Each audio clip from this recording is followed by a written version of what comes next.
Usually when we talk about history, we tend to think of it as this straight highway.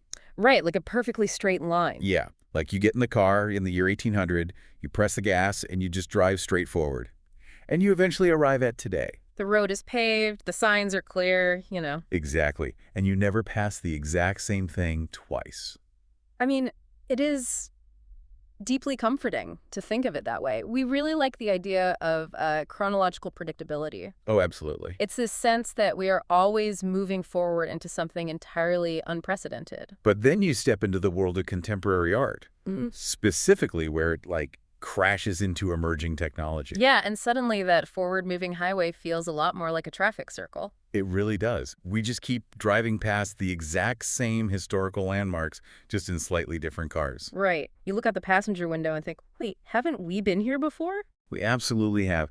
And identifying that cyclical nature is exactly why we're here today. We're looking backward into the rearview mirror to understand where this entire space is actually heading.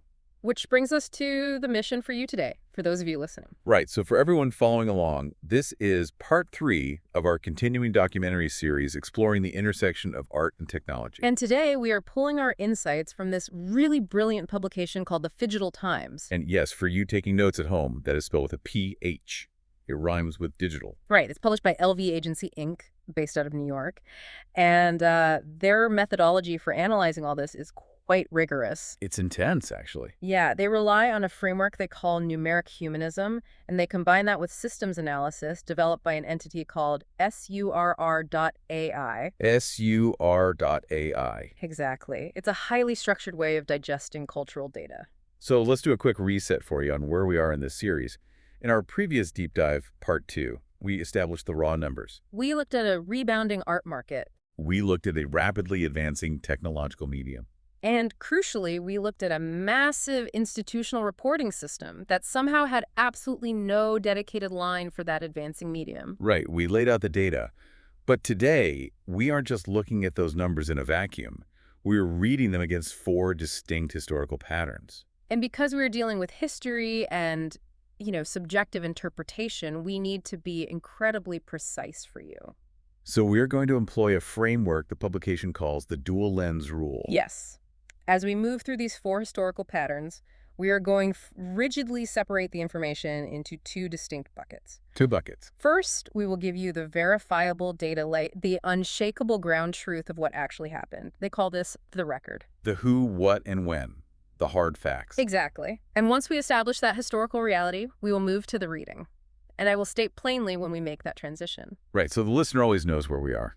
Right. The reading is the publication's interpretation of that record. It is their pattern matching against those long historical cycles. Facts first, interpretation second. Okay, let's unpack this. I want to start by going way back. Way back. Yeah, the publication points us to a very specific moment in time. December 1915. The city is Petrograd. This is our first record, the verifiable facts. In December of 1915, an exhibition opens in Petrograd called 0,10. No, wait, it's written as a 0, a comma, and a 10. Literally just 0,10, yes. Okay, so this exhibition is considered a foundational earthquake in art history, because this is where the artist Kazimir Malevich first unveiled a painting known as the Black Square. Which is literally just that, a black square painted on a canvas. Now, let me stop you there, because to a casual museum goer today, a black square might just elicit an eye roll. Like, sure. It's the classic, my kid could paint that trope of modern art. Why was this such a monumental disruption in 1915? Well, to understand the disruption, you really have to understand the mechanics of painting up until that exact second. Okay. Before 1915, a painting was always of something. It was fundamentally a representation. Like a landscape or a bowl of fruit. Right, or a wealthy patron or a historical battle. Even when art started getting abstract, it was abstracting a real-world subject. So it was always tied to reality in some way. Exactly. But Malevich's Black Square was the birth of a movement called suprematism.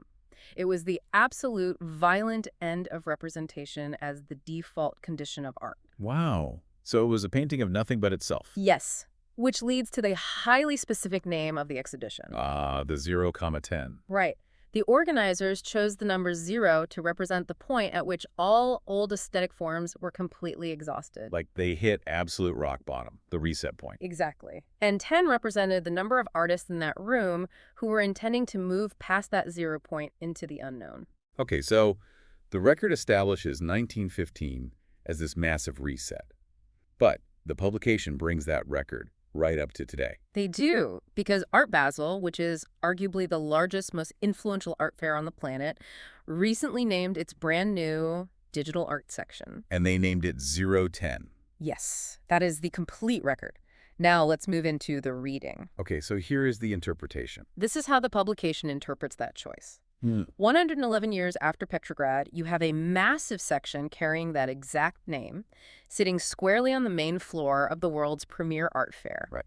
And critically, it is positioned precisely where physical art and digital art intersect. Before we go deeper into the reading, let's clarify that intersection for you listening. When we talk about hybrid physical-digital work, what are we actually looking at? So we are talking about artworks that exist in both realms simultaneously. Like what? For example, a physical sculpture in a gallery whose shape or color is constantly shifting based on, say, live data feeds coming from a blockchain. Oh, that's cool. Or a traditional oil canvas that is inextricably linked to a generative digital curd that mutates over time. The physical object and the digital data are one single artwork. Got it.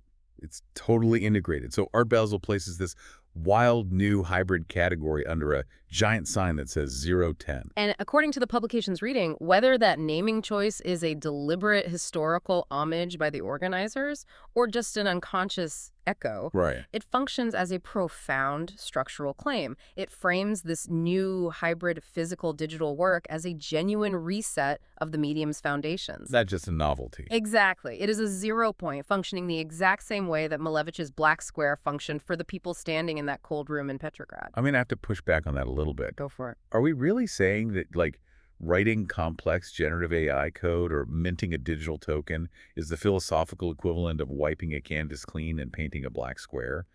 Those feel like entirely different universes. They are different tools, sure, but the publication argues they represent the same mechanical reset. How so? 0 points are about dismantling the previous assumptions of the medium. The black square dismantled the assumption that art had to depict reality. Right. Hybrid and digital art dismantles the assumption that an artwork has to be a static, singular physical object bound by time and space. Okay, I see the parallel. I mean, it is a total blank slate, a whole new digital medium. Exactly. But it makes me wonder, the people standing in Petrograd staring at that square, could they possibly have known they were looking at the magnitude of a new era? According to this reading, absolutely not. 0 points do not announce themselves as 0 points in the moment. They don't wear name tags. Right. They are only named in retrospect. You only know you were at the foundation of a new era once the building has actually been constructed. Which is a perfect transition to our second historical pattern. Because if we are building a new foundation, we need to look at how that foundation holds up to stress. Let's open the verifiable record for the second pattern. And the record here involves some brutal mathematics. Very brutal. Between the years 2021 and 2024, trading volume in art NFTs plummeted by approximately 93%. 93%. Yes. And let's be precise here. When we say art NFTs, we aren't just talking about, like, digital images on a screen. Yeah, we are talking about the underlying blockchain technology. You're right. The digital certificates of authenticity that allow a digital file to actually be owned and collected. Precisely. And that market experienced a total collapse. That's a free fall. Marketplaces consolidated, entire platforms just evaporated overnight, and speculative capital entirely exited the sector. That is the verifiable fact. The market fell off a cliff. Now, what is the reading? How does the publication interpret a 93% plunge? Well, the publication argues that in long historical market cycles, a contraction of that extreme severity does not simply destroy. Okay. It operates like a centrifuge. Walk us through the mechanics of that centrifuge. I love this analogy. So imagine putting the entire digital art market into a machine and spinning it at 10,000 RPMs. Okay, I'm picturing it. That high-speed spin is the market crash. The centrifugal force immediately separates the lightweight volatile elements from the heavy, dense matter. And the lightweight elements are? The pure speculators, the day traders, the crypto tourists. Because speculative money is fundamentally the most mobile capital in any market. Exactly. It arrives the fastest and it abandons ship the fastest. Because, I mean, that money was never attached to the cultural value of the art in the first place. It was only attached to the direction of the price. To a speculator, a brilliant piece of generative code and a random meme coin are identical financial instruments. So when the line stops going up, they just fly out of the centrifuge. What's fascinating here is that a 93% decline tells you nothing about the quality of the art, Right. but it tells you everything about who has left the room. And here's where it gets really interesting for me. Because to the casual observer, you read a headline that says digital art market drops 93%, and you automatically assume the medium is dead. Right, it's over, pack it up. Exactly. But the publication is arguing the exact opposite. They are saying it's the birth of its legitimacy. Yes. They are asking you to look at the heavy matter that remains in the centrifuge after the tourists are spun out. What's left at the bottom? The artists who are genuinely building a lifelong practice, the platforms committed to the technology, and serious curators and collectors who actually want to own the work, not just flip it. So that filtering effect, that is exactly why major traditional museums began aggressively acquiring digital and hybrid work since the crash. Wow, yeah. They didn't acquire it despite the crash. They acquired it because of what was filtered out. The noise of the day traders was finally gone, so the institutions felt it was safe to actually look at the signal. Precisely. Which brings us to a really fascinating contradiction and our third historical pattern. Let's hear it. If the purists are left and the museums are finally acquiring the work, you have to ask, how are the traditional market gatekeepers handling it? Right. Let's look at the record for pattern 3. The publication did an unofficial session-by-session count of the programming at the Art+Tech Summit in July of 2026. Now, to be clear, this is the publication's own tally based on the published schedule. It's not officially certified by the organizers. Sure, but the numbers they found are staggering. Unbelievable. Out of a 7.5-hour program, they calculated that only about 30 minutes were focused on technology as an artistic medium. 30 minutes. 30 minutes out of 7.5 hours. Wow. So what was happening during the other 7 hours? Capital, infrastructure, platform mechanics, and an intense focus on whether new technological wealth will produce new art collectors. If you break that down into a ratio, that is roughly 14 minutes spent talking about capital and infrastructure for every 1 single minute spent on the medium itself. 14 to 1. 14 to 1. And we have to place that record right next to a simultaneous event. Okay, what else was happening? While that summit was happening, Art Basel's digital section, that 0-10 category we talked about, was expanding steadily across 3 continents in just 7 months. Oh, right. They had 12 exhibitors in Miami Beach in December 2025. That grew to 14 in Hong Kong in March 2026, and then 20 exhibitors in Basel by June. Okay, so that is the record. Let's move into the reading. But before you tell me the interpretation, let me play devil's advocate here for a second. Please do. An institution hosting a summit like that is inherently a business, right? They facilitate the sale of art. Yeah. Why shouldn't they spend 14 times more energy talking about capital and wealth generation? Well, it is their function. The publication is not claiming any malicious intent here. No one is sitting in a boardroom actively conspiring against the art. Right. But the reading points out a basic law of systemic behavior. If an institution treats a medium primarily as a funnel for new capital, rather than engaging with it as a subject in its own right, the medium will inevitably relocate. It's going to pack its bags and go where it feels respected, where it's actually treated as the subject. Exactly. The publication argues that the growing exhibitor numbers at Art Basel show this relocation actively happening. Attention and culture will always migrate to wherever they are offered a genuine home. I want to jump in right here to explicitly connect this back to the great mystery of our previous and deep dive, part 2. Oh, yes, the spreadsheets. Right. For you listening, we spent 20 minutes in part 2 scratching our heads over these massive global institutional reporting systems, the ones that track the entire art market. The systems that mysteriously had absolutely no dedicated line item for digital or hybrid art? Yes. And this 14 to 1 ratio is the smoking gun. It perfectly explains why that line is missing. Because the institutions building those comprehensive reporting systems are spending 14 times more energy looking at the money than they are looking at the art. Exactly. If you build a machine specifically designed to track the plumbing, you are entirely incapable of measuring the water. They literally lack the institutional focus to create a line for the medium because structurally they just aren't looking at the medium. That is a phenomenal connection, and it reveals a massive blind spot. It really does. Which naturally begs the question, is it normal for huge, powerful art institutions to be this blind for this long? Well, let's find out in our fourth and final pattern. We're calling this one the photography curve, compressed. What is the historical record here? The record forces us to take our highway metaphor way back to the 1830s, the invention of photography. So we were talking about the literal dawn of a new medium. Yes, the camera is invented, people immediately begin taking photographs, but here is the verifiable fact. Photography existed in the world for roughly a century, a full 100 years, before a major auction house finally established a dedicated department for it. A century. I mean, that is multiple generations of human beings living and dying, while an entire artistic medium just sits in institutional purgatory. It's wild to think about now. Why couldn't they just build a department for it in, say, 1850? Well, to understand why, you have to understand the mechanics of how these traditional market systems actually work. An auction house relies entirely on historical price comparables or comps. Okay, comps.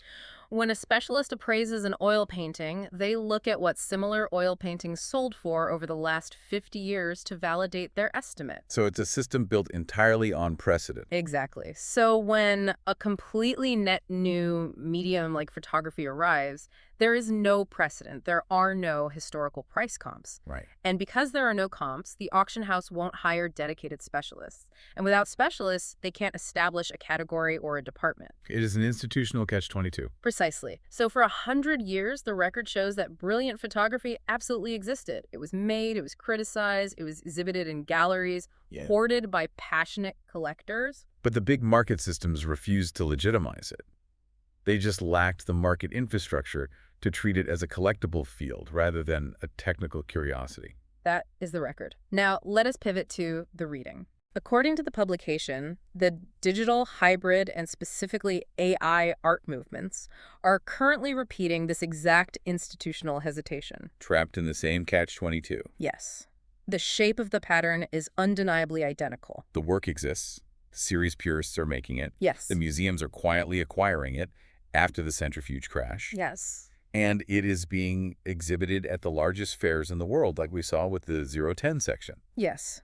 But just like photography in the 1880s, it still lacks a line in the results spreadsheet. But, the publication added a very specific word to the title of this pattern. They called it a compressed curve. And if we connect this to the bigger picture, that is the most vital part of the interpretation. The pattern remains identical, but the compression of time is the real news here. Because of the speed of reality today. Exactly. The velocity of cultural and technological change in our modern era makes a century-long wait completely impossible. It will not take 100 years this time. Because everything moves at light speed now. A century of technological advancement in the 1800s happens in about 6 months today. Right. So what does this all mean? We have all these disparate pieces on the board.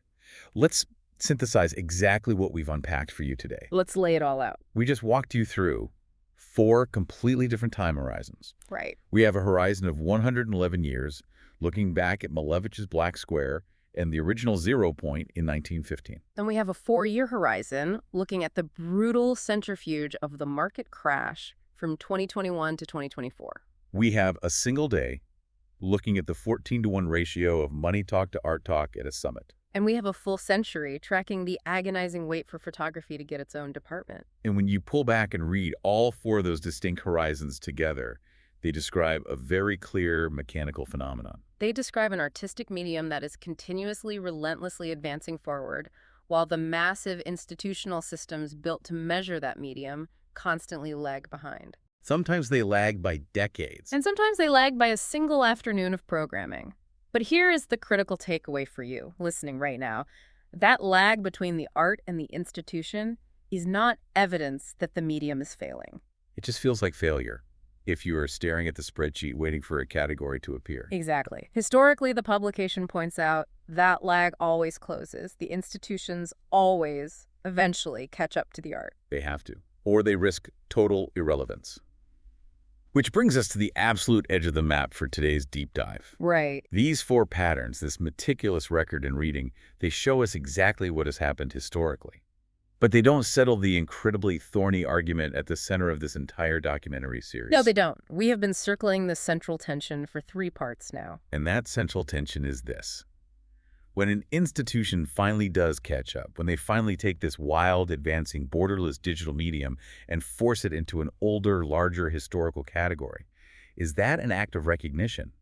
Or is it an act of erasure? Right, like, does giving it a neat little line in the spreadsheet legitimize the art, or does it pame it? We are not going to resolve that today.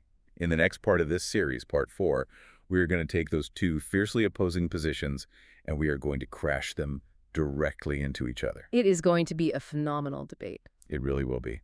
But before we sign off, I know you had a final provocative thought to leave the listener with, something for them to mull over on their own. Yes, and this isn't in the source text, but it builds on everything we've talked about. Let's hear it. This raises an important question. If a 0 point, like the black square in Petrograd or the hybrid works at Art Basel today, truly represents a radical total reset of a medium's foundation, does forcing it to fit neatly into centuries-old auction house categories inherently compromise the radical nature of the art itself? Oh, wow. Think about it. If we demand that it acts exactly like traditional art just to be valued, do we kill the very revolution we are trying to collect? The ultimate 0 point dilemma. We'll see you all in part 4.